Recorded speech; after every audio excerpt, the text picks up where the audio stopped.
So today I have a bit of a treat for the fellas. This is a video by a creator named EmpLemon that came out quite a while ago, but I remember being a really, really good video.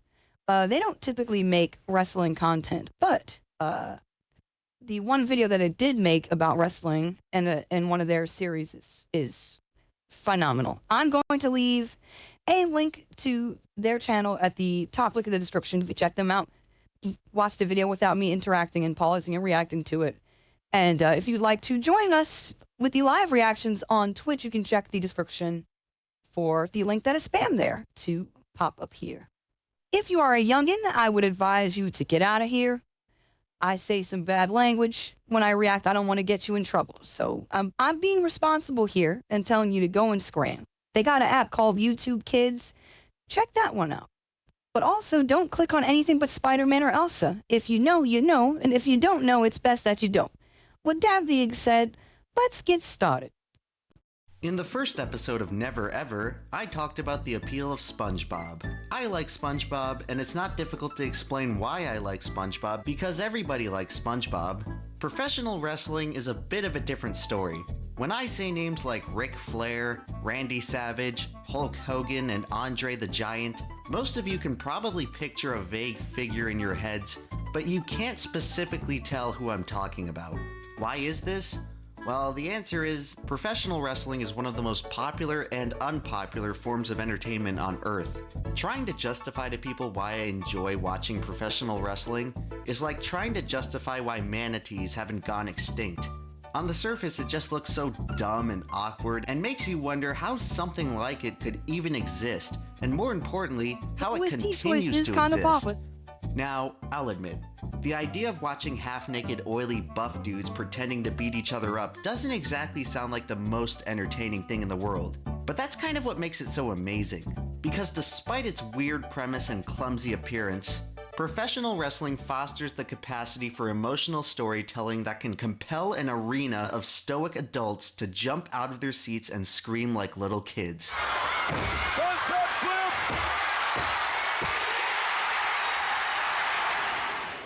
Don't believe me? Where's the Well, then you probably haven't watched an episode of Monday Night Raw.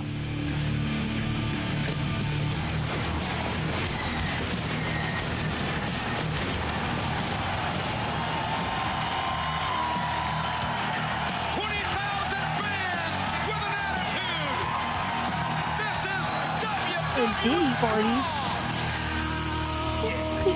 Yo, no one says a P Diddy party. You gotta take the P out of there. They just say Diddy party. But Emp, a lot of you are probably thinking, professional wrestling isn't real. You must be too dumb to realize that. I am smarter than you because I know that professional wrestling is fake. Oh man, you got me. Professional wrestling is not, in fact, a real athletic competition. There's no getting around that. See, this gets me, like, irrationally angry every time. Oh, what the fuck was he thinking?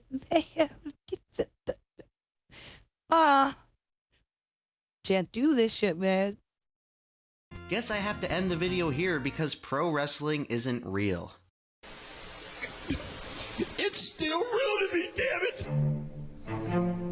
But neither is Star Wars, or the Avengers, or Goku, or Homer Simpson, or any character in Super Smash Bros. None of these things are real. However, it doesn't stop people from talking about them far more than they do a lot of real things. And in order to truly appreciate the rhetorical value of pro wrestling, you must treat it as it really is, a work of fiction. But not just any fiction. Pro wrestling is one of the last remaining bastions of theater. Now, like a lot of you, I went to public school, where many of you can probably remember multiple times in English class when you had to learn about this guy called Bill Shakespeare, considered by many scholars to be the greatest playwright of all time. And for so many years, I didn't get the appeal. I don't think anyone else did either. The only types of people in school who actually seemed to care about Shakespeare were the future MIT grad who memorized every piece of trivia ever, or the kid who was way too into theater. I never realized the value of Shakespeare until I discovered the treasure trove of old pro wrestling clips on YouTube. And after we take Lex Luger in the jab, we want the gold sucker. Hulk Hogan, we coming for you, nigga. Oh, Booker. Booker. Somebody had a thing for the day. Hey, man. Whoa. I definitely heard that. I don't know if they did. Jeez. Okay, this is epic. And only then did I realize why people love Shakespeare. Reading Shakespeare in 7th grade English is so boring because the content is not meant to be consumed through words on paper. Shakespearean plays flourished during a time before the majority of people knew how to read. Playwrights and actors had to craft compelling narrative performances using the limited tools they had. If you boil it down, the genre of theater mostly involves a bunch of weird people in stupid costumes prancing around and over-embellishing in iambic pentameter. Theatrical entertainment doesn't come from what's literally happening on stage. The value of theater comes from filling in the blanks using our imagination. This fundamental principle is otherwise known as the suspension of disbelief. It's why when you see this image, your brain doesn't automatically interpret it as some guy called Mark Hamill holding a blue stick. When you see this image, you see Luke Skywalker holding a lightsaber, neither of which are actually real. Suspension of disbelief allows us to accept beyond what's literally happening on screen. It allows us to experience a story and its characters as real, no matter how simple the presentation. This same principle applies to novels, comic books, musical lyrics, cartoons, movies, and yes, professional wrestling. Visual storytelling is an inherently human art form, and people have been performing stories for audiences for thousands of years, dating all the way back to the earliest known auditoriums of ancient Greece, where citizens would gather around and listen to an esteemed orator recite the works of Homer. I'm so angry I could spit flames out of my butt. Homer Simpson versus Lisa Simpson. It should go without saying that the 1990s in America were very different from 6th century BC Greece. 3,000 years ago, people really didn't have that much stuff to drown out the entertainment value of a guy standing on a platform and just talking to the audience.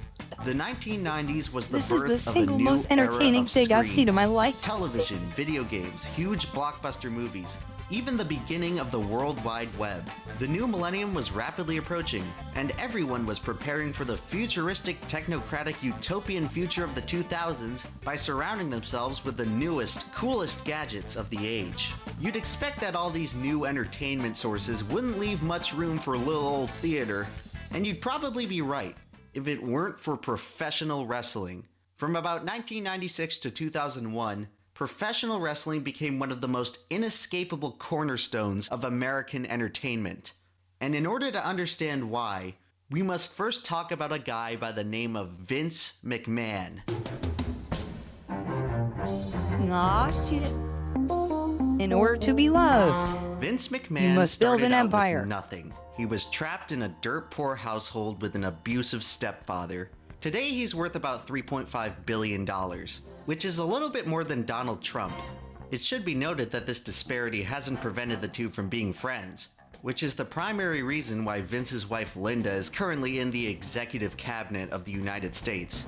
Perhaps Vince and Donald are such good friends because they have so much in common. The two billionaires were born just 10 months apart. Both got rich not through a groundbreaking invention, but through ruthless business acumen. Both of them started a rival football league to the NFL that ultimately failed, and both of them built empires by transforming businesses that they inherited from their fathers. In Vince McMahon's case, he reunited with his father, Vince McMahon, Sr., at the age of 12. Vince Sr. owned the Worldwide Wrestling Federation, and Vince took a managerial position at the company. Perhaps the most phenomenal athlete of all time, standing to my right, the one and only Andre the Giant heads up one-on-one. By the mid-1980s, Vince Sr. had passed away and Vince McMahon was now in charge of a booming wrestling empire.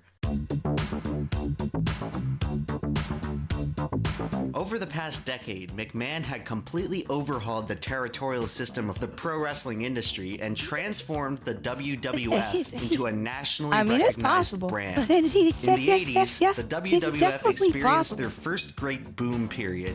Vince's ambitious business ventures like WrestleMania brought professional wrestling into the American pay-per-view market and transformed stars like Hulk Hogan into national icons. The WWF's huge success in the late 80s quickly began to recede in the early 90s, however.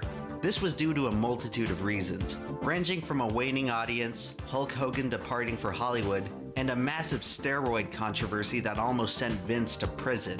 Coupled with other failed experiments such as the World Bodybuilding Federation, it's safe to say that by 1993, Vince was in dire need of a new enterprise. It was at this time when Vince decided to transition the WWF into a staple of cable television through the debut of Monday Night Raw.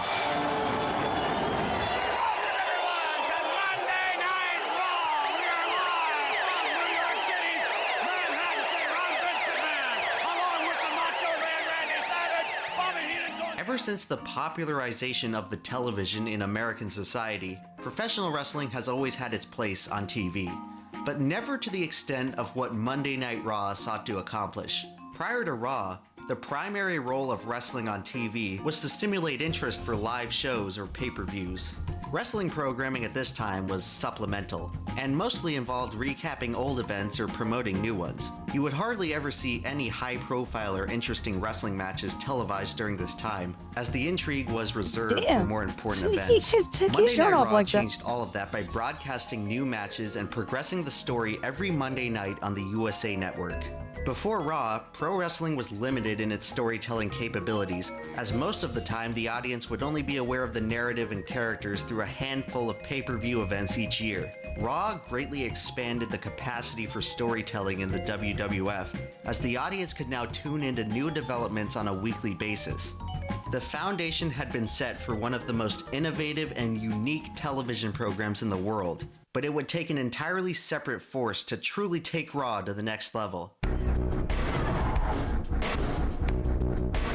Today, the WWF is now the WWE, and it's the only major wrestling promotion in America. In the 90s, however, there was another. WCW was a wrestling promotion largely based in the South, and by the 1990s, it was the only major wrestling promotion in America that Vince had failed to conquer. The company was largely helped by the endorsement of media mogul Ted Turner, a longtime wrestling fan who supported WCW by airing its programming on the Turner family of networks. In the early 90s, WCW quickly became a popular alternative to the WWF, due in large part to signing some of the WWF's older and more established talent.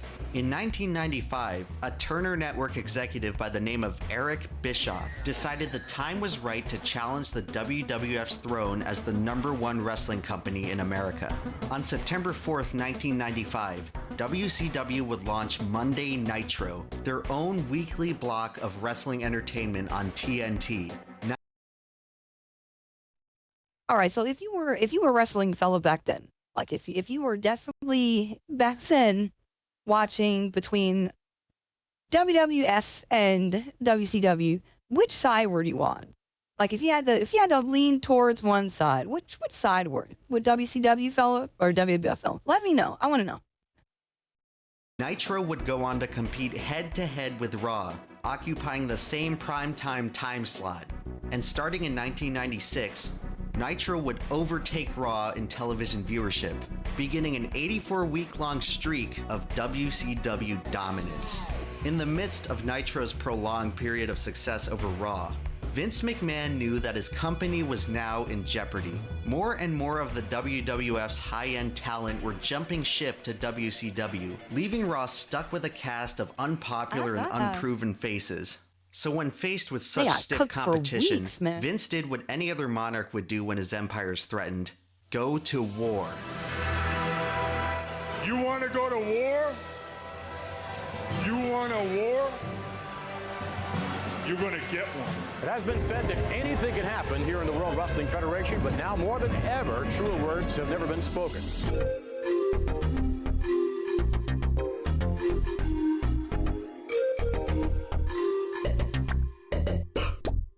cultural context. You don't see guns, you don't see rapes, you don't see anything at all like that that's portrayed in anything that we do. It's a very wholesome, family-oriented environment. WWF wrestling in the 80s and early 90s was largely a reflection of American culture at the time.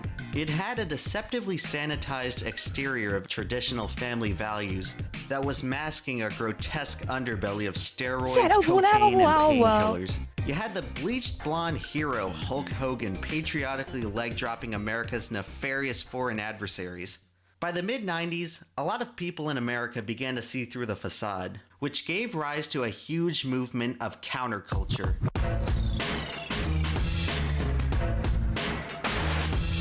All of a sudden, you had the American hero Hulk Hogan dyeing his beard black, smoking cigars, and beating up good guys on WCW, and people loved it. Vince could see the tide of American culture turning, and he knew that if he wanted to save his empire, he was going to have to get edgy. What transpired was one of the most awe-inspiring 2 years in the history of America. Steve is a dead man walking, because when Austin 316 meets Pillman, oh my God, 9mm Oh my God! Vince, get your boy. Vince, get your man. Wait a minute.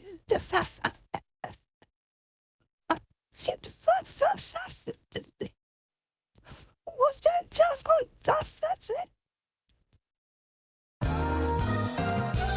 Yeah. Imagine if Seinfeld and Friends were both trying to put each other out of business, as members of each cast would constantly swap back and forth between each show. This is what it must have been like to watch professional wrestling during this era. I could list off a compilation of all the... I need to show you one moment from one episode of Monday Night Raw. But before you can truly know the significance of this moment, I've got some explaining to do. Yo, First Bando, and you're not foremost, wrong. You're not wrong at all. Every good story needs a good protagonist. So let's talk about Mick Foley. And When loved, you picture defy a all professional expectations. wrestler in your head, you probably don't picture a guy like Mick Foley. Mick Foley's pear-shaped physique hardly resembles the tall, chiseled muscle men that are common in the WWF. Mick Foley doesn't have the freakish size, Herculean strength, or Olympic The fucking athleticism goat, yes, to draw sir. an audience. The reason wrestling fans watch Mick Foley is to watch him get hurt. By all measures, Mick Foley is simply not talented enough to earn a share of the pro wrestling spotlight. To compensate for this, he sacrifices his own body through some of Yeah, that's a scary spot right there. I was not intentional. That's fucking terrifying. Fucking terrifying. You hear about people like leaving it all in the ring? My man's has definitely left some parts of his body in the ring. If you know, you know. the most death-defying stunts the WWF has ever seen. Perhaps Mick Foley's most iconic moment came in 1998 during the second ever Hell in a Cell match. In this match, Mick Foley is wrestling as Mankind, just one of his 3 different wrestling personas. Mankind is supposed to be this disfigured, gremlin-like guy who lives in the boiler room beneath the arena. He finishes off his opponents by suffocating them with a dirty sock. And he's completely insane. In this match, Mankind is fighting The Undertaker. In order to be loved, take a most corny gimmick and do it for 30 years. Don't do him like, I'm not gonna let you do Undertaker like that. That's not nice. Hold on. The disrespect. The Undertaker's not a corny gimmick. Stop. He's a dead wizard guy. It's cool. I'm biased, though. I'm biased.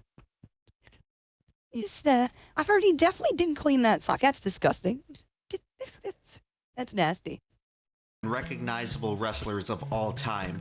It's difficult to get wrestling fans to agree on anything, but even the most jaded ones will act giddy upon hearing the sound of The Undertaker's iconic dong. Oh my God! What? The dead man has risen! The popularity of The Undertaker is difficult to describe for anyone who's not a fan of professional wrestling, and I'm not going to try to explain it now, but maybe Justin Wang from the YouTube channel Wang can, since, you know, he kind of looks like The Undertaker. The Undertaker is hands down the greatest character in the history of WWE. I was gonna let him He slide by debuts saying at a that time when dong Vince is shit. going crazy, throwing all kinds of different gimmicks against the wall. Literally shares his first pay-per-view appearance with a guy in a giant turkey costume. But unlike the Garbage Man, who for some reason also wrestles, or the Plumber, who for some reason also wrestles, the Undead Zombie, who for some reason also wrestles, had way more staying power. The Undertaker very quickly becomes a fan favorite and maintains that status for almost 30 years. He continually reinvents himself over the course of those 30 years and eventually becomes the unbeatable final boss of WrestleMania. Except for that time he got beaten. But it's actually kind of a good thing that he got beaten, because to pigeonhole him as the WrestleMania guy minimizes everything else that he's accomplished in his career. Thanks, Justin. I'm not going to get too much into The Undertaker right now because he doesn't really play a role in the Raw moment I'm discussing, but he was involved in Mick Foley's most recognizable moment ever by throwing Mankind off the top of the cell in front of thousands of stunned spectators.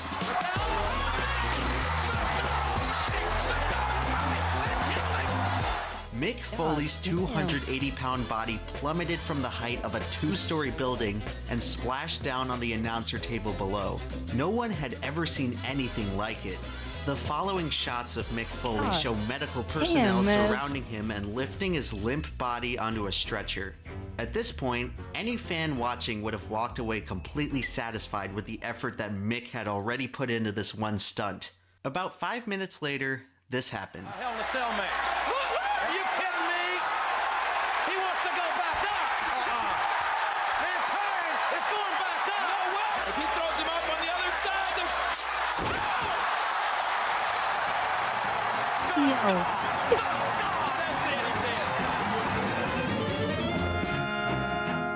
Shortly after this, Mick Foley can be seen, somehow still conscious, sitting up in the ring corner with his tooth in his nostril. He then wrestled The Undertaker for about 10 more minutes.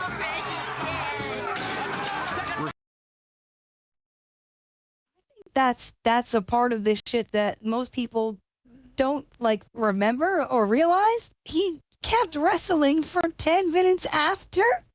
What in the fuck?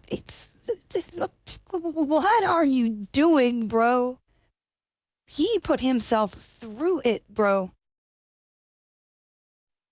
God damn. He eventually got chokeslammed onto a pile of thumbtacks.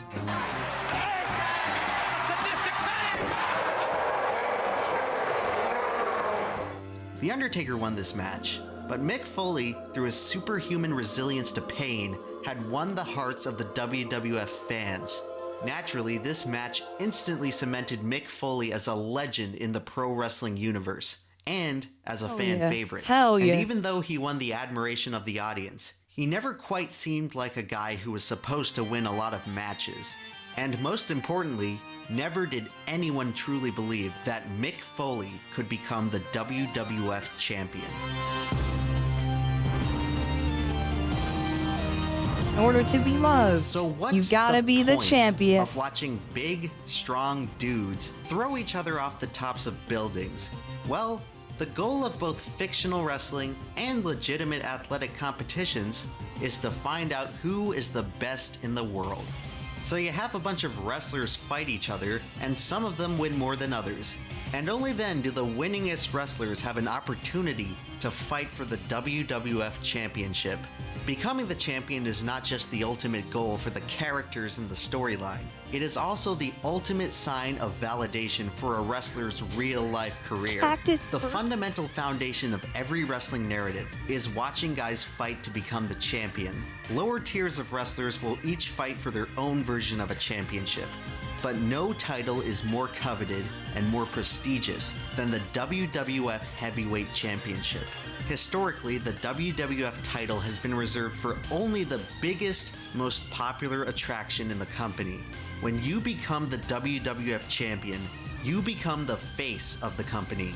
Usually, the championship only changes hands once, maybe twice a year, So whenever it happens, it's a pretty big deal. And on the January 4th, 1999 episode of Raw, Mankind found himself with an opportunity to win the WWF Championship. This is the essence of his hero's journey. But every hero needs a good villain. And the villain of this story just so happens to be the guy Mick Foley is facing for the championship. A man who many of you already know. Do you smell what The Rock is cooking? Oh. Uh-oh. Ah, shit. Yo, the program between The Rock and Mick Foley was actually gold, by the way. Actually gold. Do you remember the fucking This Is Your Life segment? Do you remember that?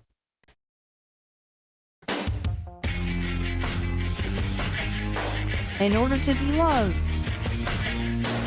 Today, you must The first Rock be is one of the hated. most Let's go. recognized Hollywood actors on the planet. Although many people would agree that he makes a much better celebrity than an actor. Most of The Rock's repertoire today involves acting in high-profile but ultimately forgettable action flicks, and Moana. The Rock's widespread fame today may raise the question of how he got popular in the first place. You see, 20 years ago, The Rock burst onto the pop culture scene as a wrestling god. To this day, no one wrestler has ever been able to hold the audience in the palm of his hand quite like The Rock could. But it wasn't always like that. In fact, Not when The The Rock Rock first rap, debuted in the WWF, he was hated. The Rock didn't start off as the wisecracking, smack-talking, one-liner dropping legend that many of you know him as today. He was a bland, dopey-looking Samoan called Rocky Maivia, who would stand in the middle of the ring and smile like a goober. This was a character that may have worked 10 years prior. Nah, Bobby look crazy. Thank you. He's so happy to be here. Yeah, that's a dork. That's a dork. This is def right before fanny pack rock. Like, this is gross. But not during the era of edgy 90s counterculture. WWF fans hated Rocky with a passion, and they would shower him with relentless boos while chanting "Die, Rocky, die."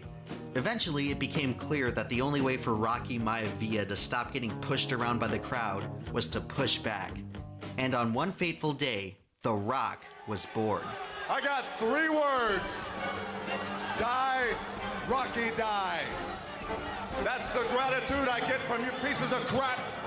Over the next 2 years, The Rock would transform into one of the most smarmy villains in the company, becoming such a good heel that, ironically, the audience had no choice but to love him. In 1998, The Rock would align himself with Vince McMahon and the corporation to cheat to win the WWF Championship, commencing his new reign as the corporate champion.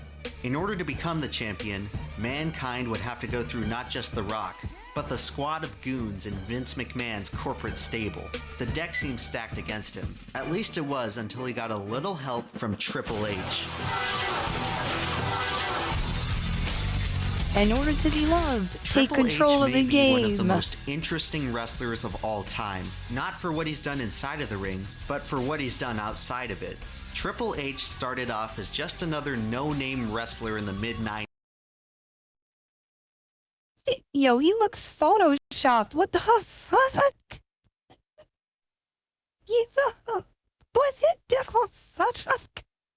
They just put his head on someone else's body. This ketchup looks sense. Yeah, this is Grockle. Yeah, this is all drop. Nah, get this shit all the way out of here. He is now one of the top executives in the WWE. His real-life rise to power within the company is most likely due to his marriage with Stephanie McMahon, Vince McMahon's daughter and heir to the WWE throne. I would go more into Triple H, but this video by screenwriter Max Landis explains his career better than We're watching this video next, by the way. Let's fucking go. I ever could. All you need to know for our story is that Triple H is the leader of a faction called D-Generation X.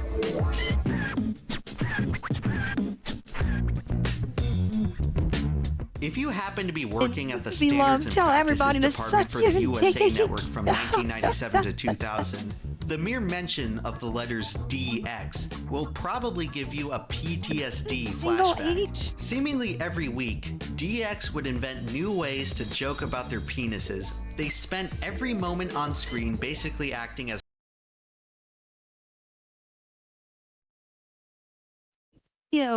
I don't know what's going on. Mike Tyson's he's horrifically excited about this. Like, yeah, you see what he's doing? You see what he's doing? So he's chopping. Fuck it. Gotta suck it. You see it? Go ahead. Fuck it. Fuck it. to joke about their penises. They spent every moment on screen basically acting as raunchy as possible. They also popularized the crotch chop 10 years before Waluigi did it. One time, the members of DX rode a literal tank to the front door of WCW Nitro just to stick it to their competition. But if there's one thing Triple H and DX hated more than WCW, it's authority. Hey, wait a minute. Anyway, whenever McMahon's ruthless corporation would attack a defenseless wrestler, DX would seemingly always be there to level the playing field. And that's exactly what happened in Mankind's championship match versus The Rock. We enter a scene of utter chaos, as the audience anxiously waits on pins and needles, anticipating if Mankind can do the unthinkable and win the WWF title. And that's when they hear the all-too-familiar sound. At this moment, the roof of the arena is about to become unhinged from the surprise return of Stone Cold Steve Austin. Ah, shit. In order to be loved, Stone Cold Steve Austin may be the most popular wrestler of all time, even more so than Hulk Hogan. But he, like many other wrestlers I've talked about here, came from humble beginnings. Stunning Steve Austin.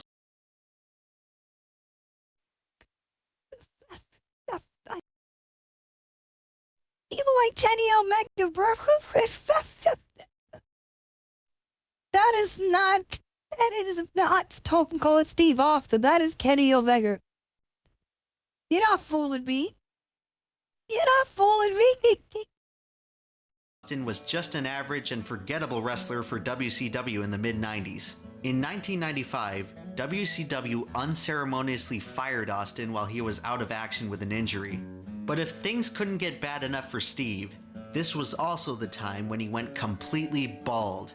And when a man has lost his hair, he has nothing left to lose. Steve Austin would join the WWF with a vengeance. That's crazy. He cultivated the anger from his WCW firing and adopted it going into a straight to the Stone BBL Cold new fun. persona. Appreciate you, brother. Stone Cold Steve Austin Hope you're having became a good Friday. pissed-off redneck from Texas who would beat up everyone and everything. He was the consummate anti-hero, constantly interrupting matches to beat people up for literally no reason.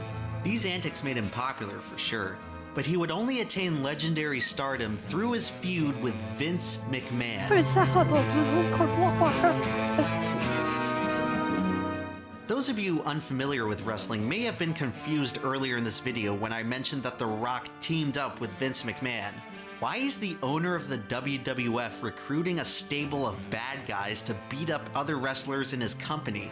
Well, unlike most billionaire CEOs, Vince McMahon is deeply passionate about the product he's selling. And he is willing to put his own ass in the ring and get beat up by his own employees as Nasty ass stutter.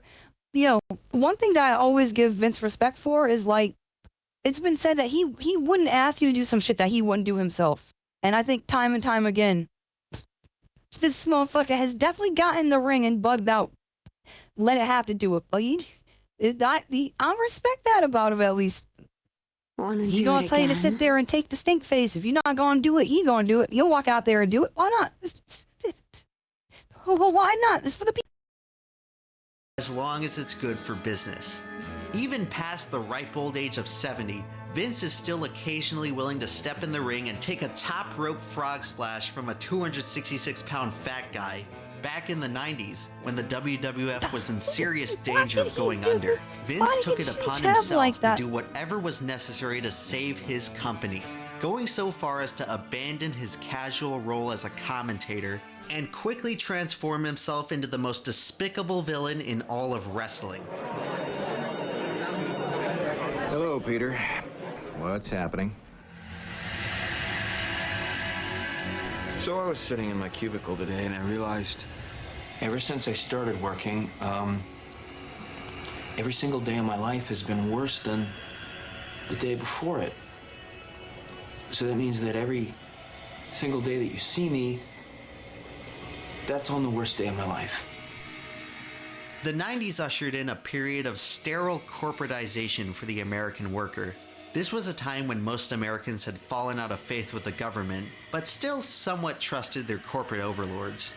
A time before companies like Enron and the big banks royally screwed up and put the world economy on a downward spiral. A time before the internet transformed the paradigm of what was thought possible for earning a paycheck. Most Americans entering the workforce at this time were left with one option. You would spend all your daylight hours, Monday through Friday, working in a cubicle under oppressive fluorescent lighting, and you I'm literally trying to escape this right now. You have to understand, this is a cry for help. This is the main reason I brought this video up. Please help me escape my day job. You have to, I'm playing. I'm not playing. Help me escape the Matrix. You were expected to do this week in and week out for 40 years. Naturally, a lot of workers weren't exactly thrilled with this reality. Vince McMahon must have known this because starting in 1998, he transformed himself into the living embodiment of everything Americans hated about their corporate world. And for every ounce of hatred projected on Vince, Americans found an equal amount of catharsis in watching Stone Cold Steve Austin repeatedly beat the piss out of him on national TV. The Austin-McMahon feud escalated throughout the entire year, and it catapulted Austin into mainstream stardom. Steve Austin did on a weekly basis what every layperson in America wishes they could have done to their bosses, teachers, or any other oppressive authority figure that separated them from what they wanted. We're gonna beat my boss He represents ass. something Fight my universal boss about real the quick. human spirit, the desire to fight back against those who control you, the constant dream of capturing your own slice of agency. Stone Cold Steve Austin is a man who cannot be controlled, because the second you try, he'll blow up your bus, fill your car with cement, and spray you with beer from a fire hose. And most importantly, he'll give the people what they want.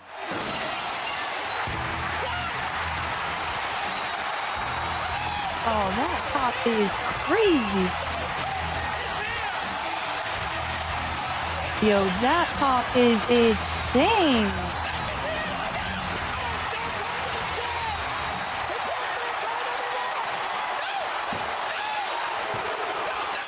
Many wrestling historians like to point to this moment as the loudest crowd reaction in WWE history. I guess ultimately that's the whole point of all of this. To give people a window into a different world. A world where you could truly believe the unbelievable. A world where valiant heroes could overcome seemingly impossible odds, and where despicable villains would always be brought to justice. Eventually. You just had to keep watching to see it happen, and many Americans did, even if it was just for 2 hours a week on a Monday night. Wrestling historians also like to point to this event as the moment where WWF surpassed WCW once and for all as the premier wrestling company in America. Over on TNT, the Nitro commentators intentionally spoiled the ending of that night's Raw ahead of. This is some dickhead hater shit, and I'm glad they definitely suffered for it. I'm so glad they fumbled and suffered that way. Why would you try to be on some scumbag shit? Ooh, you deserve the fucking L, you yacht. Of time. If you're even thinking about changing the channel to our competition, fans, do not. Because we understand that Mick Foley, who wrestled here one time as Cactus Jack, Mistake, man. is going to win their world title. This decision backfired spectacularly, as 600,000 Nitro viewers immediately changed the channel to Raw to witness one of the greatest moments in professional wrestling history. Conversely, those who kept watching Nitro that night got to witness one of the most anticlimactic and frustrating moments in wrestling history. as the despicable villain Hollywood Hogan reclaimed the WCW championship after his Wow. so-called opponent Kevin Nash literally laid down and gave it to him.